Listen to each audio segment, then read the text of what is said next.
Chapter 22. The eastern tribes return home.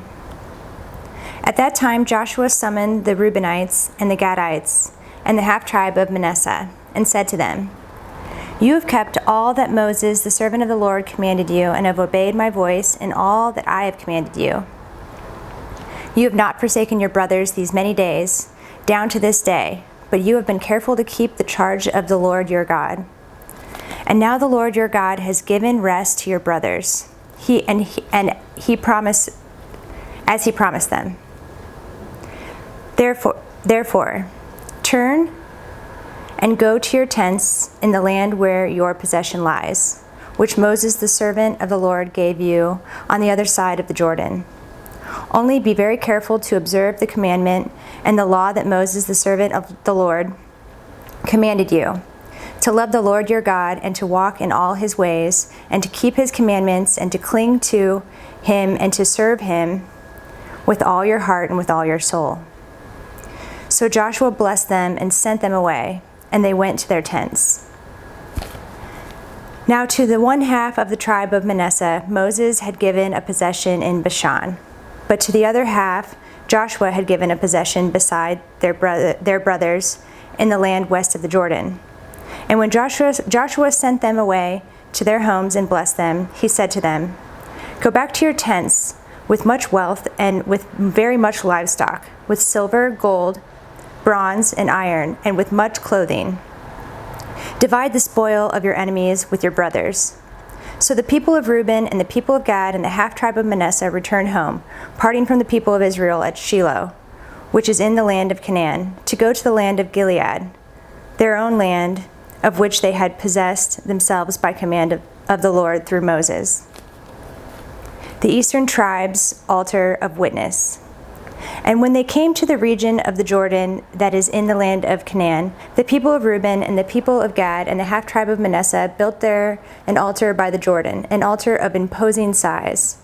And the people of Israel heard it said, "Behold, the people of Reuben and the people of Gad and the half-tribe of Manasseh have built the altar at the frontier of the land of Canaan, in the region about the Jordan, on the side that belongs to the people of Israel."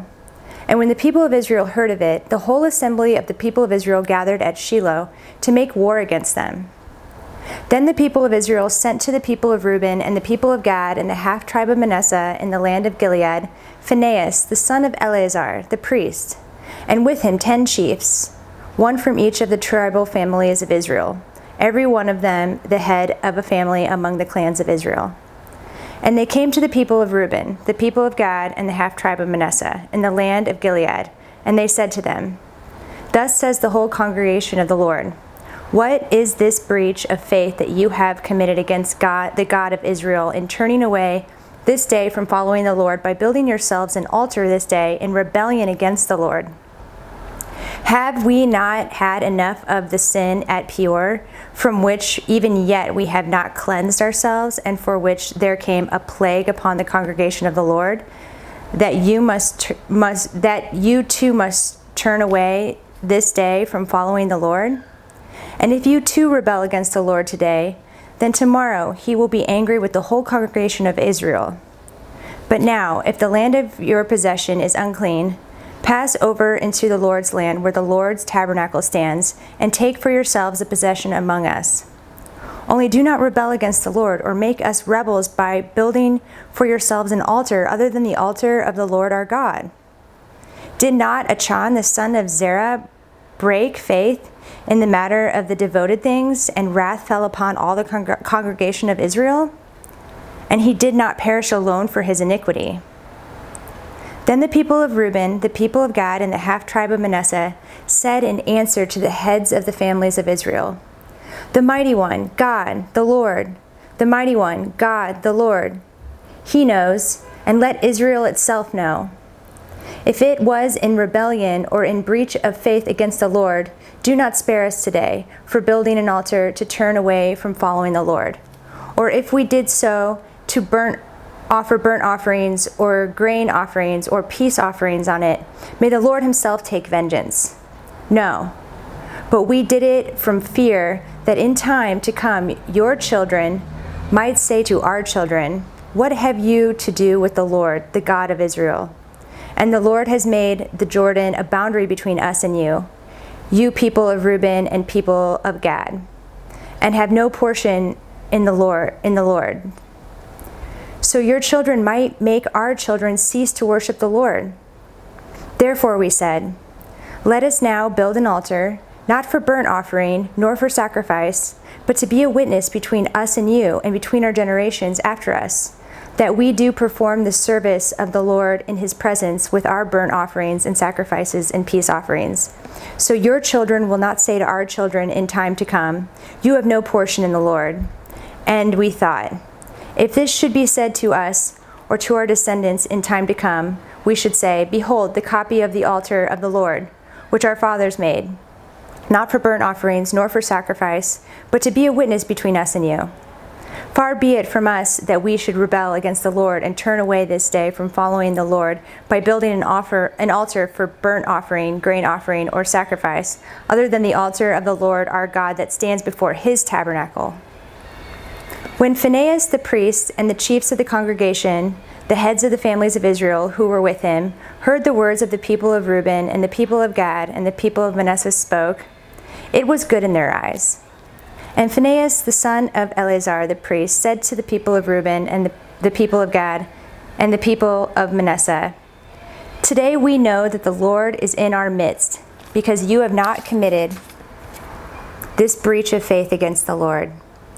Now you have delivered the people of Israel from the hand of the Lord.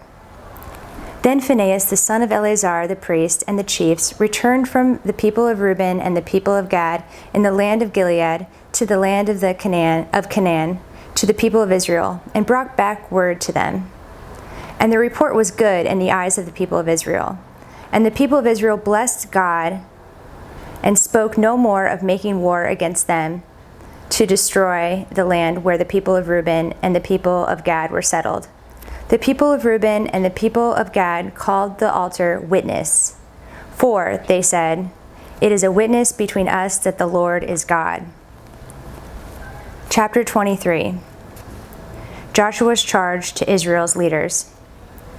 A long time afterward, when the Lord had given rest to Israel from all their surrounding enemies, and Joshua was old and well advanced in years, Joshua summoned all Israel, its elders and heads, its judges and officers, and said to them, I am now old and well advanced in years, and you have seen all that the Lord your God has done to all these nations for your sake, for it is the Lord your God who has fought for you.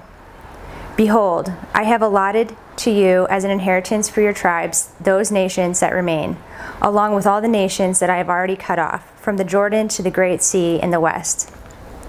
The Lord your God will push them back before you and drive them out of your sight, and you shall possess their land, just as the Lord your God promised you. Therefore, be very strong to keep and to do all that is written in the book of the law of Moses, turning aside from it neither to the right hand nor to the left, that you may not mix with these nations remaining among you, or make mention of the names of their gods, or swear by them, or serve them, or bow down to them. But you shall cling to the Lord your God, just as you have done to this day. For the Lord has driven out before you great and strong nations. And as for you, no man has been able to stand before you to this day. One man of you puts to flight 1,000, since it is the Lord your God who fights for you, just as he promised you. Be very careful, therefore, to love the Lord your God. For if you turn back and cling to the remnant of these nations remaining among you, and make marriages with them, so that you associate with them, and they with you, know for certain that the Lord your God will no longer drive out these nations before you, but they shall be a snare and a trap for you, a whip on your sides and thorns in your eyes, until you perish from off this good ground that the Lord your God has given you. And now I am about to go the way of all the earth, and you know in your hearts and souls, all of you, that not one word has failed of all the good things that the Lord your God promised concerning you. All have come to pass for you. Not one of them has failed. But just as all the good things that the Lord your God promised concerning you have been fulfilled for you, so the Lord will bring upon you all the evil things until he has destroyed you from off this good land that the Lord your God has given you, if you transgress the covenant of the Lord your God, which he commanded you, and go and serve other gods and bow down to them. Then the anger of the Lord will be kindled against you, and you shall perish quickly from off the good land that he has given to you. Chapter 24, the covenant renewal at Shechem. Joshua gathered all the tribes of Israel to Shechem and summoned the elders, the heads, the judges, and the officers of Israel. And they presented themselves before God. And Joshua said to all the people, "Thus says the Lord, the God of Israel, long ago your fathers lived beyond the Euphrates, Terah, the father of Abraham and of Nahor, and they served other gods. Then I took your father Abraham from beyond the river and led him through all the land of Canaan, and made his offspring many. I gave him Isaac, and to Isaac I gave Jacob and Esau. And I gave Esau the hill country of Seir to possess. But Jacob and his children went down to Egypt. And I sent Moses and Aaron, and I plagued Egypt with what I did in the midst of it, and afterward I brought you out. Then I brought your fathers out of Egypt, and you came to the sea. And the Egyptians pursued your fathers with chariots and horsemen to the Red Sea. And when they cried to the Lord, he put darkness between you and the Egyptians, and made the sea come upon them and cover them. And your eyes saw what I did in Egypt. And you lived in the wilderness a long time. Then I brought you to the land of the Amorites, who lived on the other side of the Jordan. They fought with you, and I gave them into your hand, and you took possession of their land, and I destroyed them before you. Then Balak, the son of Zippor, king of Moab, arose and fought against Israel. And he sent and invited Balaam, the son of Beor, to curse you. But I would not listen to Balaam. Indeed, he blessed you. So I delivered you out of his hand.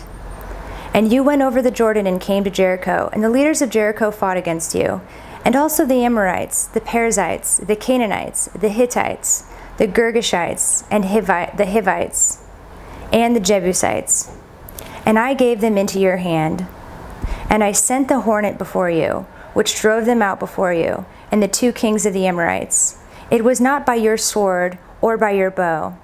I gave you a land on which you had not labored, and cities that you had not built, and you dwell in them. You eat the fruit of vineyards and olive orchards that you did not plant. Choose whom you will serve. Now therefore fear the Lord, and serve him in sincerity and in faithfulness. Put away the gods of your fathers, that your fathers served beyond the river and in Egypt, and serve the Lord. If it is evil in your eyes to serve the Lord, choose this day whom you will serve, whether the gods your fathers served in the region beyond the river, or the gods of the Amorites, in whose land you dwell. But as for me and my house, we will serve the Lord. Then the people answered, Far be it from us that we should forsake the Lord to serve other gods. For it is the Lord our God who brought us and our fathers up from the land of Egypt, out of the house of slavery, and who did those great signs in our sight, and preserved us in all the way that we went, and among all the peoples through whom we passed. And the Lord drove out before us all the peoples, the Amorites who lived in the land. Therefore, we also will serve the Lord, for he is our God. But Joshua said to the people, You are not able to serve the Lord, for he is a holy God. He is a jealous God. He will not forgive your transgressions or your sins. If you forsake the Lord and serve foreign gods, then he will turn and do you harm and consume you, after having done you good. And the people said to Joshua, No, but we will serve the Lord. Then Joshua said to the people, You are witnesses against yourselves that you have chosen the Lord to serve him. And they said, We are witnesses. He said, Then put away the foreign gods that are among you, and incline your heart to the Lord, the God of Israel. And the people said to Joshua, The Lord our God we will serve, and his voice we will obey. So Joshua made a covenant with the people that day, and put in place statutes and rules for them at Shechem. And Joshua wrote these words in the book of the law of God. And he took a large stone and set it up there under the terebinth that was by the sanctuary of the Lord. And Joshua said to all the people, Behold, this stone shall be a witness against us, for it has heard all the words of the Lord that he spoke to us. Therefore it shall be a witness against you, lest you deal falsely with your God. So Joshua sent the people away, every man to his inheritance. Joshua's death and burial. After these things, Joshua the son of Nun, the servant of the Lord, died, being 110 years old. And they buried him in his own inheritance at Timnath-Serah, which is in the hill country of Ephraim, north of the mountain of Gash. Israel served the Lord all the days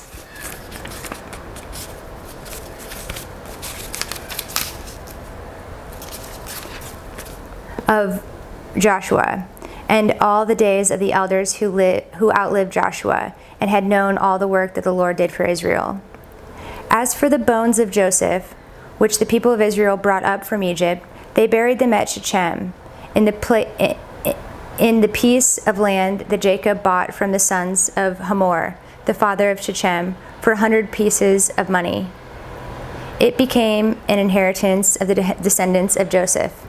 And Eleazar the son of Aaron died, and they buried him at Gibeah, the town of Phinehas his son, which had been given him in the hill country of Ephraim.